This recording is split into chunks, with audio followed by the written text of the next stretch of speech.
Greetings, viewers, and welcome to part 2 of the Atticus Doom review that I was doing. It turned out fortuitous that I wanted to kind of split the review. I thought at first when I started it off, I was like, wow, there's a lot here. I should do 2 parts. And I kind of thought differently about that as I started reviewing him, and then when the problems arose with his arm and the fact that he was missing his spellbook, I was like, oh yeah, I really should come back and do a 2-parter with kind of a follow-up to see how Mezco handles these issues. I don't own too many Mezco toys.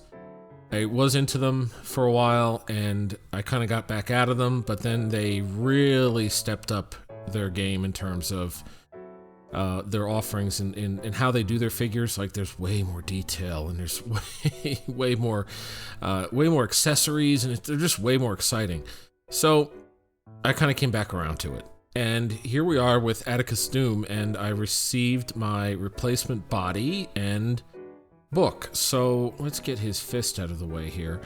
I'm just kind of having fun with these accessories, but here's his existing body, and I can work with the arm problem a little bit, but it's definitely not an end of the road type situation. Even as we speak, it's very loose in the bicep. I can feel it, and it's just gonna give way. See, it like turns the wrong way. Pretty sure there's a peg snapped in there, and it's not anywhere near as long as it should be to go into his bicep and just be in his arm. So they sent me an entire replacement body, including the coat and fists, no head, and no other accessories except for what I was missing, which was his tome, his spellbook, his grimoire. And I'm glad I got this, because it is absolutely exquisite. The detailing on it is so very nice. Let me, forgot to turn an extra light on there to really bring out these details, and yeah. That's not the best part, though. What's really impressive is, and this might be a little tricky to do with gloves on. So, what's really cool about this is the book opens. A little tricky with that clasp, but it will open. Just take care with it. And it's got all these infernal scrawlings inside. And it's so cool. Oh my god. I love it. So what does it say? Let's see if we can read one of these pages in here. Word came of his ineluctable return, and the skies cracked open wide and wept. And with the rain the seas rose high to prepare his kingdom, the palaces of biting coral deep beneath the waves. Well, that's something you don't want to necessarily read before bedtime, but yeah, so unfortunately I can't keep both bodies, so he cannot have a doppelganger. But the intention is that you simply pop and swap, and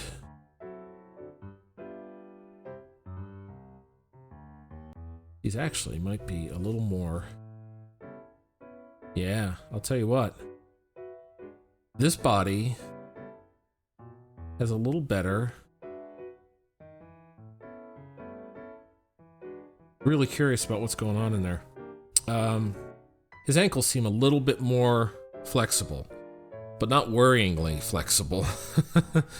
On here, they were definitely a little limited. But I also didn't really warm him up too much because of, well, this issue with his arm. So yeah, this'll be short. It's not much of a part 2, but it is a follow-up. I will say, if you're having any issues with Mezco, what my process was, I opened a ticket on their website. They have a contact form. If you try to call them, right now they just say most of their people are working at home except for those in the warehouse. Send them an email or use the form on the website. So I used the form on the website. That opened a ticket more or less on their side. They replied very quickly to that one, and that was the arm issue. I did have to bug them about the grimoire. I opened another ticket through the website because they didn't reply to my email.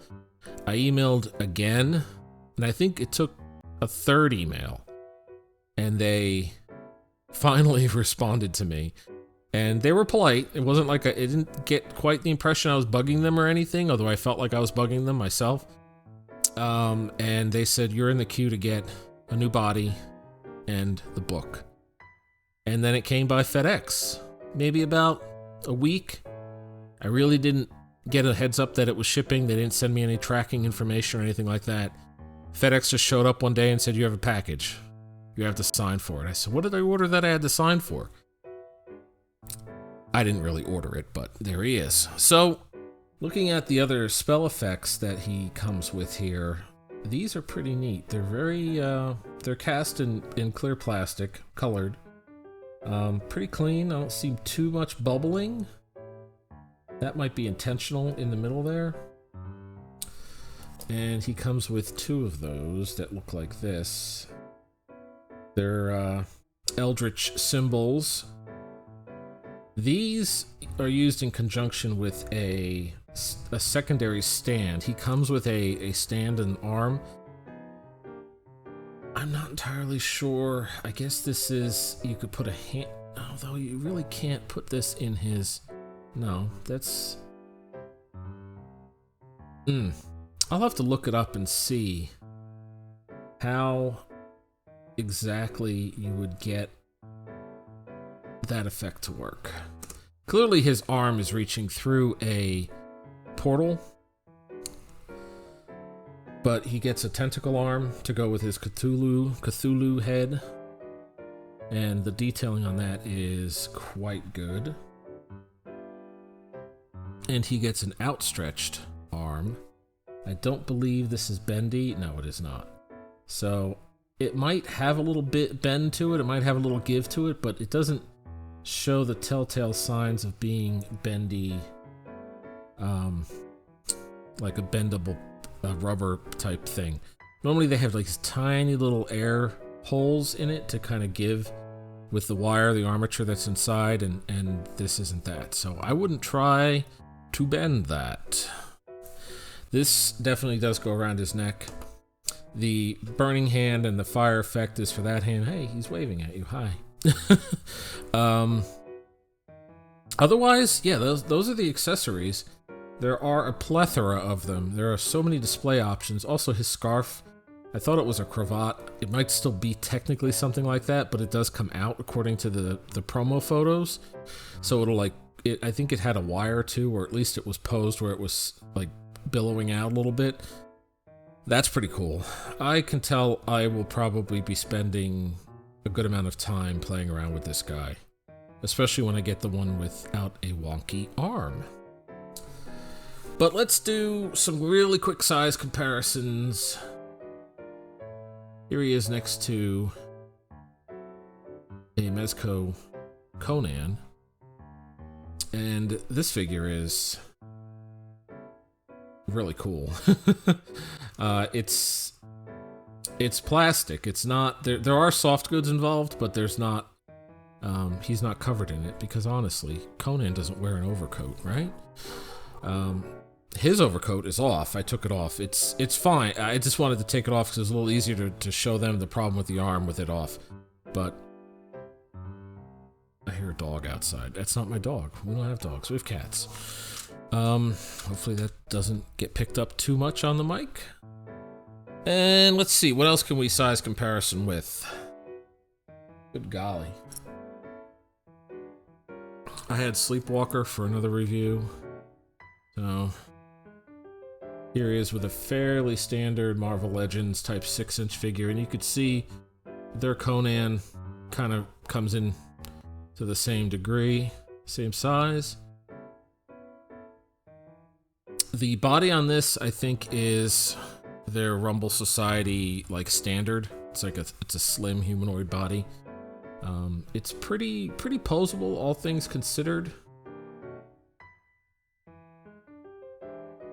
But yeah, there's that. This stand is very typical Mezco. Whoa, a little hard to get with gloves. You see some art. This is inside the comic that he comes with, but you get it on the stand here. It's actually pretty cool. And it comes with a peg for the bottom of his foot. That will assist with him standing, although he stands pretty well on his own, but on these spaces, you could get a little more dynamicism in there with his pose, and you could use this peg. Or you can pop this out and put in the stand arm. They have a pretty robust arm system that will let you get him into flying poses or hovering poses or meditating in the air poses, you know, magic type stuff. And so there's that. There's so much cool stuff here. This is bendy. I wouldn't push it too far, but you can see you can get a bend out of it. So that's pretty cool. And they come with all kinds of stands and little extension arms and things for all these spell effects. And I'll put a picture of it here. They've announced a supplemental like spell effect pack for Atticus. So you can buy additional spell effects and little add-on things, and it's just when they go in, they go all in. That's what I am starting to like about Mezco, is that they with the Rumble Society stuff, they're really like, here's add-on packs for guns, here's things, just all this stuff, and it's fun. It's as a collector, you feel like there's your investment in this line is paying off, because they're not just saying, oh, one and done. So yeah, if you like toy photography, if you just like cool action figures, with this Cthulhu type stuff here, they do their Captain Nemo, they're doing all kinds of, it seems every time I turn around there's something else coming out. So definitely like Mezco, and their support took care of me. So big marks for me. I definitely like that, and I will work on getting this guy back to them, and I think that'll about do it. So this was a very short part 2, but I did want to follow up because it's an issue, or was an issue. So yeah, I know this was short, but again, I hope if you're having any issues with Mezco that you get your stuff taken care of. They do seem like they're interested in helping their customers. So just stick with it. Reach out to them again if you have to. Do whatever you can. They should help you out. So if I know this was short, but if you liked anything here, give me a like. Give me a subscribe. I have plenty of reviews that I want to do, all kinds of stuff. You'll definitely see more as the days go on.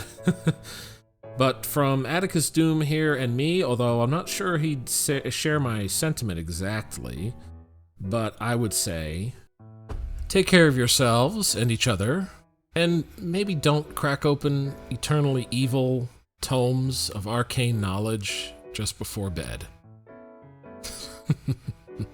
Pleasant dreams.